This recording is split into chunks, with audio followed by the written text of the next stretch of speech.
the Galactic Empire's fleet emerged from the void above Earth, a formation of sleek, silver ships gleaming ominously against the pale blue planet below. From the command deck of the Empire's flagship, the Invictus, Supreme Commander Vargoth watched the orb with a mixture of disdain and amusement. The Empire had conquered countless worlds, each surrendering with varying degrees of resistance. Earth, he was told, would be no different. Humans are a primitive species, one of his advisors had said during the council briefing. Soft, conflict-averse. They rely on diplomacy over strength. Vargoth had not doubted it. Centuries of imperial intelligence painted the same picture. "Open the channel," Vargoth ordered, his voice deep and commanding. Moments later, his image was transmitted across the planet, appearing on every screen. "People of Earth," he began, his tone heavy with condescension, "you stand in the presence of the Galactic Empire. Your primitive world and its resources now belong to us. Surrender immediately, and you may be spared unnecessary suffering." On the surface, the message reverberated through halls of power across the globe. In Washington, D.C., the United States leadership convened in a secure bunker beneath the White House. The air was thick with tension as advisors and military officials debated their options. "We can't fight this," one advisor said, pacing the room. "Their technology is far beyond anything we have. Negotiation is our only chance." President David Hunter leaned back in his chair, his sharp, blue eyes scanning the room. He had served in the military before entering politics, a man hardened by both the battlefield and the political arena. His reputation as a calculated, unwavering leader preceded him, and now all eyes were on him. "We've faced empires before," Hunter said, his voice steady and deliberate. "Empires that thought we'd bow. We didn't then, and we won't now." General Jonathan Reynolds, a towering figure with a grizzled beard and a gaze that could pierce steel, nodded in agreement. The United States didn't become what it is by folding under pressure. If they think we're afraid, they're in for a rude awakening. The room fell silent. President Hunter stood, commanding the attention of every man present. "General Reynolds, you have full operational control. Show them exactly what it means to challenge us." Hours later, a single emissary ship descended into the heart of Washington, its polished surface gleaming in the sunlight.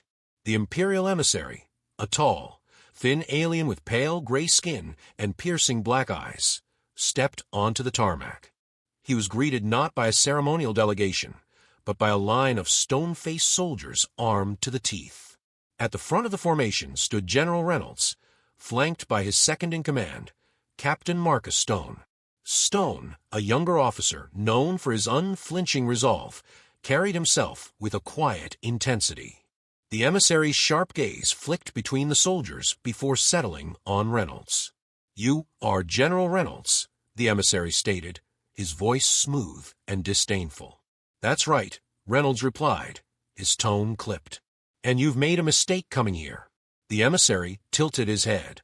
"Your species has a choice: compliance or annihilation. Surely, even you can see the futility of resistance." Reynolds stepped forward, his boots crunching against the pavement. "You think you're the first to try and break us? Let me be clear. We don't surrender. Not to empires, not to tyrants, and certainly not to you." The emissary's expression darkened. "Then you leave us no choice." As the emissary returned to his ship, the soldiers stood at attention, awaiting orders. Stone leaned toward Reynolds, his voice low. "They'll hit us fast and hard. We need to move." Reynolds nodded. "We're ready. Let's make sure they regret coming here." Minutes later, the Empire sent its first wave, a squadron of sleek, heavily armed fighters designed to intimidate and overwhelm. But the Americans were prepared. Hidden anti-aircraft batteries erupted in a symphony of fire, lighting up the sky as the alien craft descended.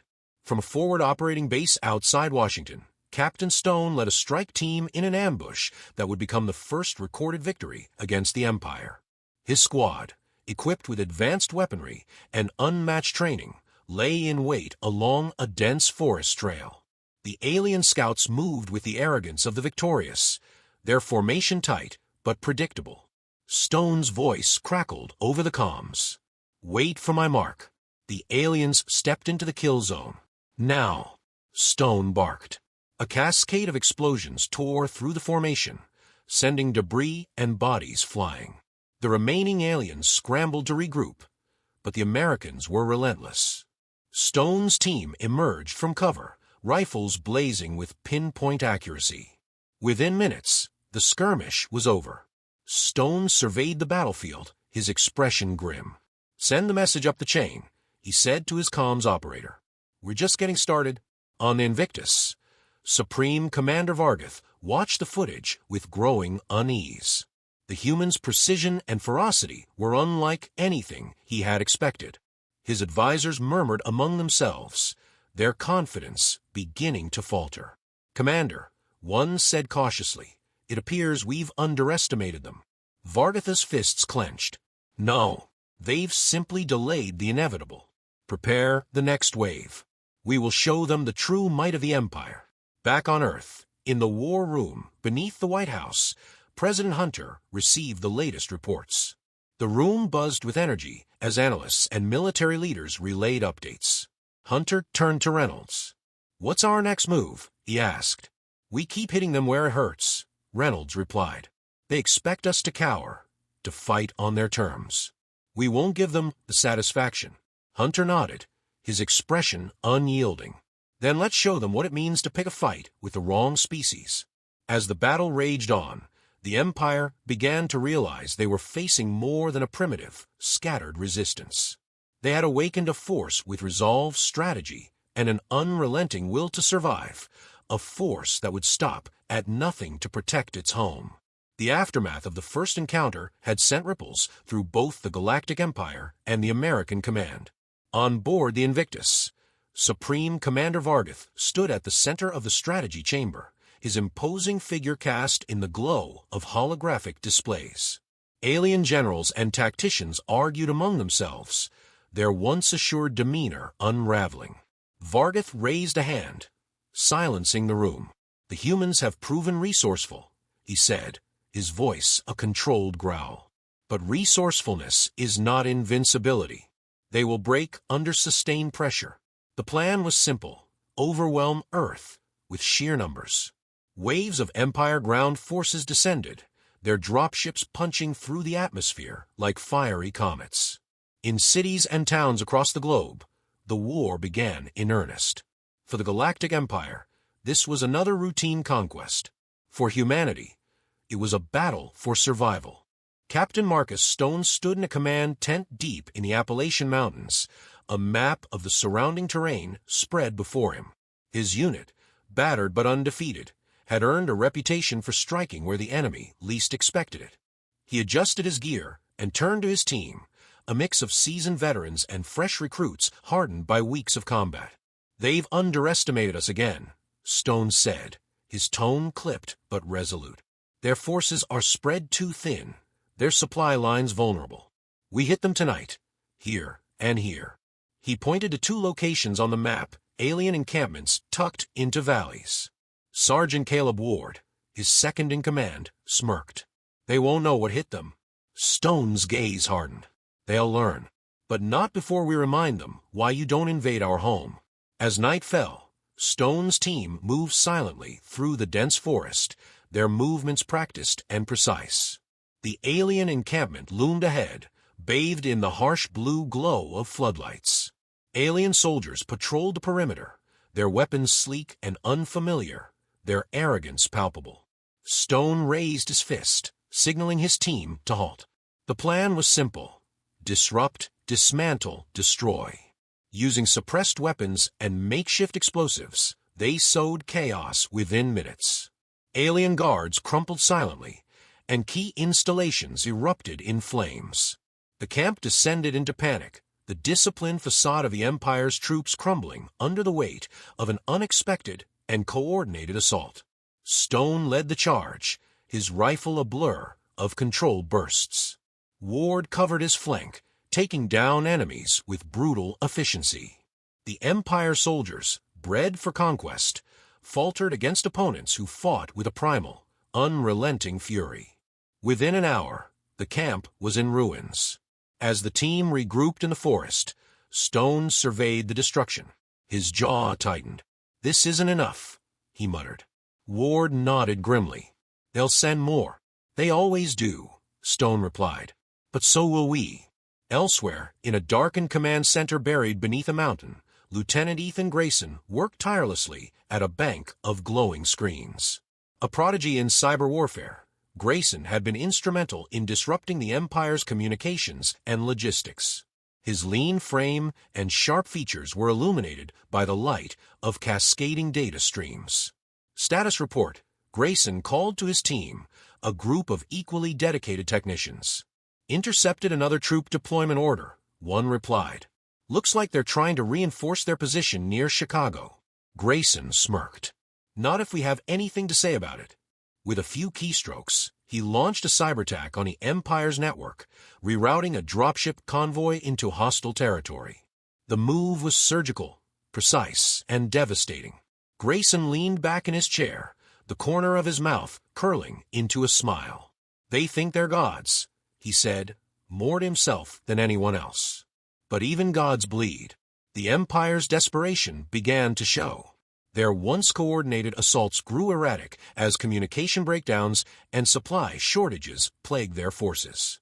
Alien troops found themselves stranded in hostile environments, ambushed at every turn by human forces who knew the terrain and used it to their advantage. Supreme Commander Vargath, now pacing the command deck of the Invictus, was no longer the image of calm authority. Reports of defeat after defeat had chipped away at his confidence. He slammed a clawed hand onto a console, glaring at his advisors. "These humans fight like cornered beasts," he snarled. "Unpredictable, relentless. They exploit every weakness." One of his generals hesitated before speaking. "Commander, perhaps we should reconsider our approach. They're psychological warfare." "Enough!" Vargath roared. "I will not hear of reconsideration. They must be crushed." Back on Earth, Stone's team was preparing for their next mission. This time, the target was an Empire forward base, equipped with advanced anti-air defenses that threatened the American fleet's operations. The base was heavily fortified, its position daring any would-be attackers to try their luck.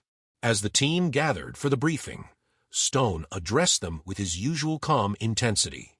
"This one's going to be tough. They've dug in deep, but they're not invincible. We take out their defenses, and we give our air support a clear shot. Failure isn't an option." The mission began at dawn, under the cover of a thick mountain fog. Using the terrain to their advantage, the team approached the base undetected. Grayson had provided them with critical intel on the base's vulnerabilities, allowing them to strike with precision. Explosions ripped through the base as the team executed their plan with ruthless efficiency. Stone led from the front, his movements swift and deliberate. Ward provided cover fire, his steady aim keeping the enemy pinned down. By the time the sun burned through the fog, the base was in ruins. As the team exfiltrated, Stone paused to look back at the smoldering remains. His expression was unreadable, but the fire in his eyes spoke volumes. "One step closer," he murmured.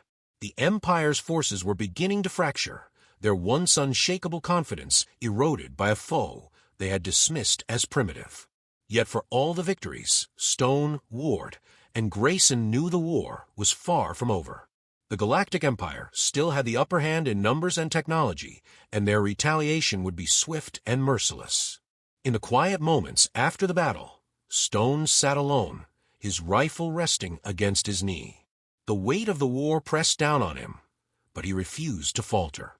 He had seen what humanity was capable of when pushed to the brink, and he knew the fight was far from over. As the distant rumble of enemy engines echoed across the valley, he stood, his resolve unshaken. The Empire had come to Earth expecting submission, but they had found something far more dangerous, a people unwilling to surrender. And the Americans, in particular, had only just begun to show them the cost of their arrogance.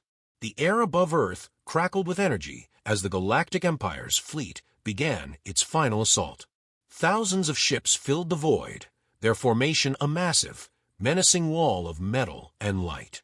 On board the Invictus, Supreme Commander Vargoth stood with his hands clasped tightly behind his back. His earlier confidence had soured into a simmering rage, but there was something else beneath it now, doubt. "Prepare all weapons," Vargoth commanded, his voice sharp. "The humans must be eradicated before their insolence spreads." Below, in the command center of the USS Ironclad, Admiral Cole Rivers monitored the enemy fleet's movements. Rivers, a man of quiet authority, carried the weight of the war on his broad shoulders. His gray-streaked hair and weathered face told a story of battles fought and sacrifices made. Yet his steel-blue eyes burned with determination. "They're committing everything," Rivers said, his voice calm despite the mounting tension. "They think this will break us. Will it?" Lieutenant Ethan Grayson asked, standing nearby, his fingers poised over a tactical console. Rivers glanced at the younger man, a faint smile tugging at his lips. "Not today." Across the fleet, orders were relayed. The American forces, though outnumbered, were prepared. They had spent weeks analyzing the Empire's tactics, exploiting every weakness, and now they would gamble everything on one final stand. The battle began with a thunderous exchange of fire. Beams of energy lanced across the void, colliding with shields and armor in bursts of brilliant light. Rivers barked orders, his voice cutting through the chaos. "Target their command ships. Grayson, disrupt their coordination." Grayson's fingers flew over the console, his focus unyielding. "Patching into their comms network now," he said. Moments later, the Empire's fleet descended into confusion as false orders spread like wildfire. Ships turned on each other, their disciplined formation unraveling. On the ground, Captain Marcus Stone and his team watched the battle unfold in the skies above. The distant flashes of light reflected in his eyes as he adjusted the strap of his rifle. "We've got a job to do," he said, addressing his team. Their mission was to take out a key Empire outpost controlling planetary defenses, a linchpin in the enemy's strategy. Without it, the fleet's reinforcements would be vulnerable. Stone's team moved swiftly through the ruins of a once bustling city, their path marked by shattered buildings and scorched earth. As they approached the outpost, the sound of alien engines filled the air. Empire troops patrolled the perimeter, their movements mechanical and precise. Stone signaled for his team to hold. "Ward, take the left flank," Stone ordered, his voice low but firm. "Connor, lay down suppressing fire on my mark." The team executed the plan with precision.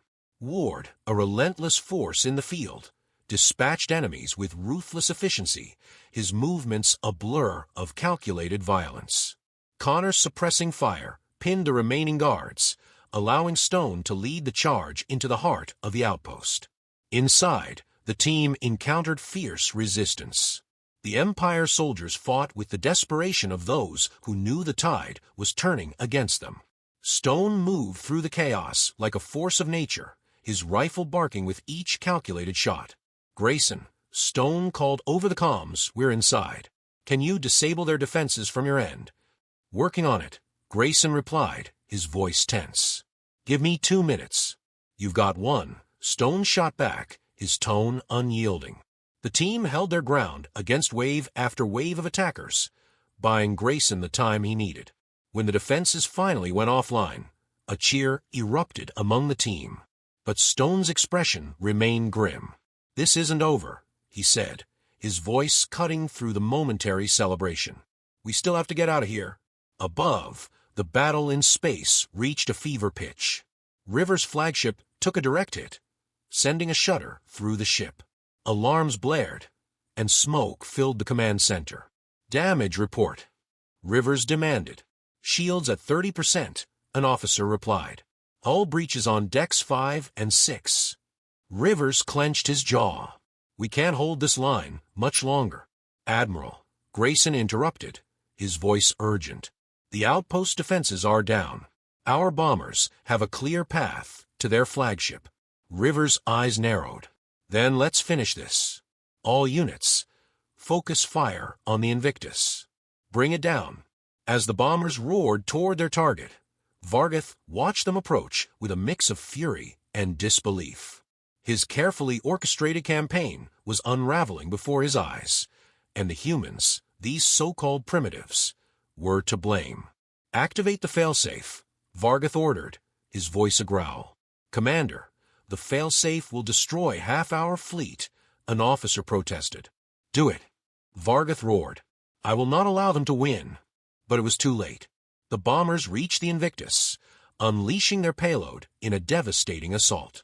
The flagship erupted in a series of explosions, its massive form breaking apart as fire consumed it. On the ground, Stone's team watched the spectacle, a mix of awe and relief washing over them. The destruction of the Invictus marked a turning point in the battle, a symbol of the Empire's fallibility. Stone lowered his rifle, his expression hard but satisfied. That's one hell of a fireworks show, Ward said, grinning despite the exhaustion etched on his face. Let's make sure it's not the last, Stone replied, his gaze fixed on the horizon. As the Empire's fleet began to retreat, their once formidable presence reduced to scattered remnants, a sense of victory spread among the human forces. Yet the cost of the battle was evident. The devastation on Earth, the lives lost, and the lingering uncertainty of what the Empire might do next. In the aftermath, Rivers addressed the remaining fleet. His voice, though weary, carried the weight of their hard-fought triumph. This isn't the end, he said. The Empire will come back. But today, we showed them who we are. We showed them that Earth doesn't bow, and we don't break. On Earth's surface, Stone stood amid the ruins, his rifle slung over his shoulder. The war wasn't over, but for the first time, he felt a flicker of hope. They had faced the might of an empire and endured. Now, they would prepare for whatever came next. And the Empire, for all its power, would never forget the lesson they had learned. Humans, especially the Americans, were not to be underestimated.